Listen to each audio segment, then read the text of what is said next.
আহা, আবার সেই একই স্বপ্ন। এক টুকরো গরম পিৎজা, ওপরে গলানো চিজ।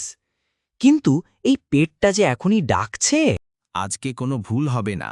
আমি পিৎজা দোকানে যাব, চুপি চুপি ঢুকব, আর আমার পেটের রাজা হবে। ধীরে, ট্যাবু।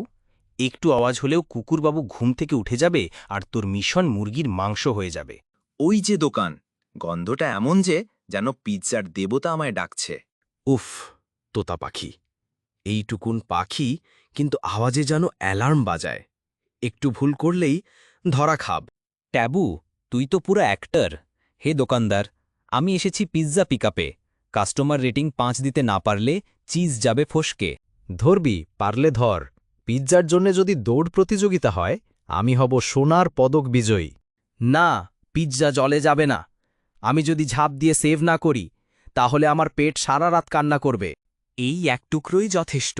এত পরিশ্রমের স্বাদ শুধু পনির না, এতে আছে অ্যাডভেঞ্চার, সাহস আর প্রেম। পিৎজা খাওয়াটা শুধু খাওয়া না, এটা একটা মিশন।